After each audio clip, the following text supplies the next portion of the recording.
इसमें एक छोटा सा क्वेश्चन बन के आता है, एज अ मेल साइकोलॉजी जो आपके पास आज जैसे आता होगा, एज अ फीमेल साइकोलॉजी, क्या दोनों का सेटिस्फेक्शन लेवल अलग अलग हो सकता है?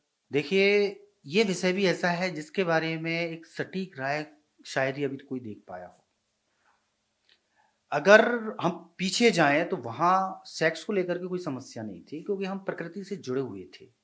हम जीव जंतुओं से, वनस्पति से, हर चीज से जुड़े हुए थे। हमारे पास ऐसे शास्त्र थे जिससे कभी इसकी समस्या ही नहीं आई। लेकिन जैसे जैसे चीजें बदली और हमने इसको एक टैबू की तरह देखा, तो स्थितियां थोड़ी अलग निकली कि सेक्सुअल डिजायर क्या होती है, और स्त्री और पुरुष की सेक्सुअल डिजायर अगर हम दोनों का पैमाना माने तो क्या होगा। आप यकीन नहीं करेंगे, इसके लिए मुझे कुछ आपको ऐसे एग्जाम्पल देने पड़ेंगे जो केसेस मेरे पास आए। हालांकि मैं इनको साझा नहीं करना चाहता क्योंकि इसका एक नकारात्मक प्रभाव पड़ता है, लेकिन जरूरत है कि लोगों तक ये चीज पहुंचनी चाहिए। जैसे कि मेरे पास जो सबसे पहला मामला आया काउंसलिंग में, क्योंकि लोग तलाक में तो फिर भी अपनी चीजों को छुपाते थे, 15-20 साल पुरानी। लेकिन हाल ही में एक केस मेरे पास आया 2017 में। ये ऑनलाइन सेशन था। एक पत्नी अपने पति और पत्नी के रिश्ते के बारे में बात कर रही थी। आप यकीन नहीं करेंगे, उसकी शादी को 12 साल हो गए थे। और रूट कॉज क्या था? उसकी शारीरिक जरूरत। उसका जो पति है वो एक प्रोफेसर है, पढ़ा लिखा व्यक्ति है। उसकी पत्नी हाउस वाइफ है। 12 साल से कभी भी उसको सेक्सुअली सेटिस्फाइड नहीं थी वो। ये 5वें सेशन में उसने बताया।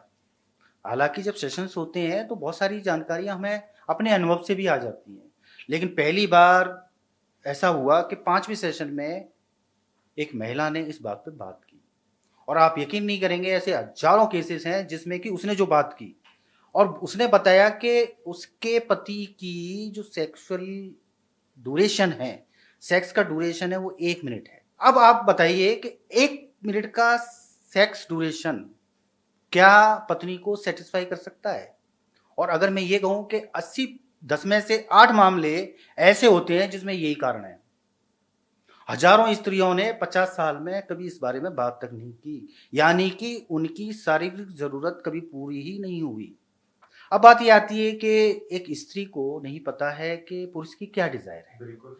ये डिजायर भावनात्मक है या सेक्स की। ना ही पुरुष को पता है कि मेरी पत्नी की ऐसी कौन सी डिजायर्स हैं वो ज्यादा है।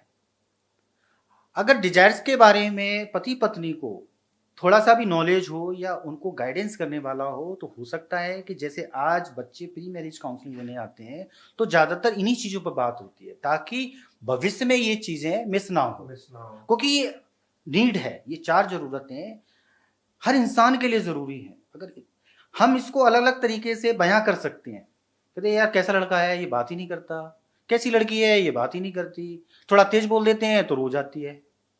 यानी कि आप इमोशंस के बारे में नहीं जानते, आप भावनाओं के बारे में नहीं जानते।